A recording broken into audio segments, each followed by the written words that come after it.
Greetings, beloved viewers, and welcome back to the channel where the truth is told without fear or favor.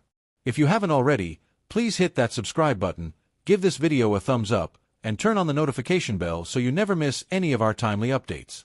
Today's story strikes at the very heart of our national identity, our humanity, and our conscience as a people. It is a call not just for peace but for dignity, compassion, and closure. Honorable Chanda has stepped forward with a powerful and emotional appeal to the Zambian government and all stakeholders involved in the ongoing burial dispute surrounding the late President Edgar Chagwa Lungu.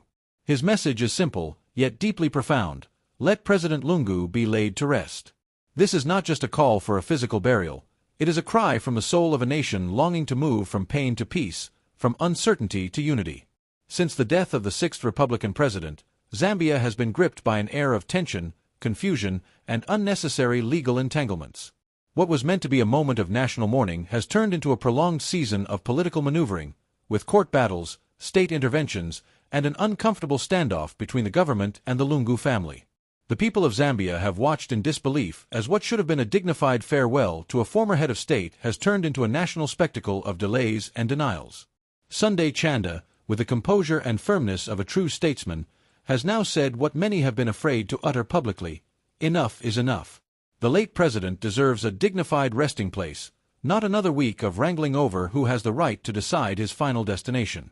Chanda's statement resonates beyond politics. It's a voice of reason, calling out for moral clarity in a moment clouded by power games and emotional wounds. He emphasized that President Lungu served Zambia in both good times and bad, and whether one agreed with his policies or not, the respect for the office he once held must not be lost in the dust of political arguments. A dead man, especially one who once held the highest office in the land, cannot be reduced to the subject of state-controlled debates and legal paperwork. He must be honored with dignity, his legacy handed over to history, and his family allowed the peace to mourn him without further intrusion. As Honorable Chanda rightly noted, the longer this situation drags on, the more damage it does to Zambia's soul. Our children are watching. The world is watching. What kind of legacy are we leaving behind if we cannot even agree on how to bury one of our own?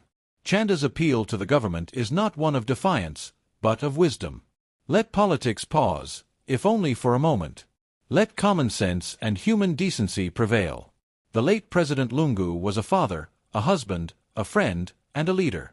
He had his flaws, as all humans do, but he was also a man who gave years of his life to the service of the Zambian people. Let that service be acknowledged through a peaceful and honorable burial. No more delays. No more excuses. No more playing chess with a man who can no longer speak for himself. Dear viewers, this is a time for national reflection. A time to ask ourselves what kind of Zambia we want to be. Do we want to be a nation that respects its own, honors its past leaders, and sets a standard for future generations? Or do we allow ourselves to be consumed by pettiness and bitterness even in death? Chanda has spoken for the voiceless. He has echoed the cry of millions who simply want to see a final chapter written with grace. Let us not allow this moment to be forever remembered as a stain on our collective conscience. Let President Edgar Chagwa Lungu be laid to rest. If you believe in justice, if you believe in peace, and if you believe in the dignity of life and death, please share this video. Comment below and let us know your thoughts. And most importantly, subscribe to the channel so we can continue bringing you the truth that matters. Until next time, stay strong, stay united, and may Zambia rise above division and walk boldly into peace.